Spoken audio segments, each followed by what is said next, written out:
Hello friends, Samsung Galaxy m17e 5G இந்த phone எப்படி இருக்குது அப்படின்னு சொல்லி இந்த வீடியோவில் பார்க்கலாங்க. என்ன ப்ரைஸ்க்கு இந்தியாவில் லான்ச் ஆக போகுது, என்னென்ன ஸ்பெசிஃபிகேஷன் இருக்குன்னு சொல்லி கூட இந்த வீடியோவில் பார்க்கலாங்க. இந்த வீடியோ ஸ்கிப் பண்ணாமல் பாருங்கள். நீங்கள் நம்ம சேனலுக்கு இப்போ தான் முதல் தடையாக வரீங்க, நம்ம சேனலை முடிக் பண்ணுறதுக்கு சப்ஸ்கிரைப் பண்ண வந்துடுங்க. சப்ஸ்கிரைப் பண்ணிவிட்டு பக்கத்தில் ஒரு பெல் பட்டன் வருங்க, அதை அழுத்தி ஆள் கொடுக்க மறந்துடாதீங்க. முதல்ல இந்த ஃபோனோட டிஸ்பிளேலேருந்து போயிடலாங்க. இந்த ஃபோனோட டிஸ்பிளே சைஸ் வந்து 6.7 இன்ச் ஐபிஎஸ் எல்சிடி டிஸ்பிளே கொடுக்குறாங்க. 120 ஹர்ட்ஸ் ரிஃப்ரெஷ் ரேட் கொடுக்குறாங்க. 800 நெட்ஸ் பிரைட்னஸ் லெவல் கொடுக்குறாங்க. நம்மளுக்கு 6.7 இன்ச் ஐபிஎஸ் எல்சிடி டிஸ்பிளேன்னு காட்டி நம்மளுக்கு வந்து இமேஜ் குவாலிட்டி எல்லாமே கொஞ்சம் ஒயிட்டிஸாக சேலில் தெரியும். பட் இருந்தபடி இருந்தாலும் ஓகே தான். ஏன்னா இந்த பட்ஜெட்டுக்கு எல்சிடி தான் கொடுக்குறாங்க. அதனால் எல்லா ஃபோனுமே இந்த பட்ஜெட்டில் வந்து நம்மளுக்கு எல்சிடி தான் கொடுப்பாங்க. அதே போல் இவங்களுக்கு கொடுக்குறாங்க. அதை ஃபுல்ஃபில் பண்ணால் தான் 120 ஹர்ட்ஸ் ரிஃப்ரெஷ் ரேட் கொடுக்குறனால நம்மளுக்கு ஸ்க்ரோல் பண்ணுற speed, movement speed, touch speed எல்லாமே ஃபாஸ்ட்டாகவே இருக்குது. அதனால் லேக் இஷ்யூ அது மாதிரிலாம் ஃபீலே ஆகாதுங்க. அப்புறம் நம்மளுக்கு 800 நெட்ஸ் வந்து பிரைட்னஸாக கொடுக்குறனால வெளிச்சத்தில் யூஸ் பண்ணும்போது கூட டிஸ்பிளே வந்து பிரைட்டாக தெரிஞ்சு நம்மளுக்கு வீடியோ ஃபாண்ட்ஸ் எல்லாமே நல்லா தெரியும். ஓகேங்களா.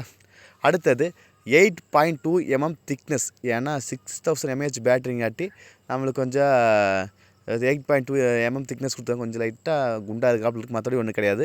அப்புறம் பின்னாடி மொத்தம் 2 கேமராங்க. 50 MP wide angle sensor plus 2 MP depth. நம்ம 50 MP கேமரா வச்சு 1080p வீடியோ 30 fps ஷூட் பண்ணிக்க முடியுங்க. ஓகேங்களா. ஏன்னா இந்த செக்மெண்ட்டுக்கு இந்த ஃபீச்சர்ஸ் தான் கொடுக்க முடியும்.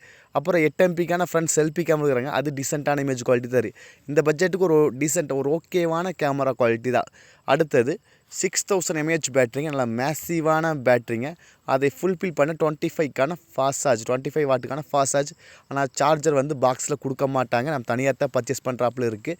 அது ஒரு 1500 2000 போட்டாலும் அது தனியாக போயிடும். ஓகேங்களா. இப்போது 6000 mAh பேட்டரி காட்டி நம்ம ஒரு 1.5 நாள் நார்மல் யூசேஜ் இருந்தால் சார்ஜ் நிற்கிங்க. சப்போஸ் நம்ம கேம் அப்படி ப்ளே பண்ணுறோம் அப்படின்னா நம்மளுக்கு 10 hours அந்த ரேஞ்ச் வந்து சார்ஜ் வந்து கம்ப்ளீட்டாக நிற்கிங்க. 4GB RAM வேரியன்ட் இருக்குதுங்க. 64GB இன்டர் ஸ்டோரேஜ் மொபைல் இருக்குது. இது வந்து பேஸ் வேரியண்ட்டாக வரப்போகுதுன்னு நினைக்கிறேன். அப்படி வந்துச்சுன்னா இது வந்து 13,000 ப்ரைஸ். ஓகேங்களா. 13,999 ரூபா அந்த ரேஞ்சில் வரப்போகுது. அதே போல் நம்மளுக்கு 6GB RAM variant 128GB inter storage மொபைலும் வருங்க. 8GB RAM வேரியன்ட் வரும். 128GB இன்டர் ஸ்டோரேஜ் மொபைல் வருங்க. இதோட ப்ராசஸ் MediaTek Dimensity 6300 ப்ராசஸ். ஓகேங்களா. இந்த செக்மெண்ட் ஒரு 15,000 செக்மெண்ட்டில் இப்போ வர எல்லா ஃபோன்லேயுமே இந்த ப்ராசஸ் தான் இருக்குது. இதை விட அதிக ப்ராசஸ் கொடுக்கறது கிடையாது. அதில் என்னென்னா இவங்களோட ஓன் ப்ராசஸ், சாம்சங்கோட ஓன் ப்ராசஸ் கொடுக்காம MediaTek Dimensity கொடுத்ததுனால பரவாயில்ல, கொஞ்சம் வரவேற்கத்தக்கதான். ஏன்னா அவங்க ஓன் ப்ராசஸ் கொடுத்தா ஹீட்டு கொஞ்சம் அதிகமாகவே இருக்குது. இப்போ இந்த ப்ராசஸ் கொடுத்தங்காட்டி ஓரளவுக்கு தான் ஹீட் இருக்குன்னு வைங்க. ஏன்னா இந்த சாம்சங் கேலக்ஸி எக்ஸினோஸ் அப்படிங்கிற ப்ராசஸ் கொடுப்பாங்க. அந்த ப்ராசஸ் வந்து ஒரு டீசெண்டான ப்ராசஸ் தான். ஓகேங்களா. அதை கம்பேர் பண்ணும்போது இது கொஞ்சம் நல்ல ப்ராசஸ் தான்.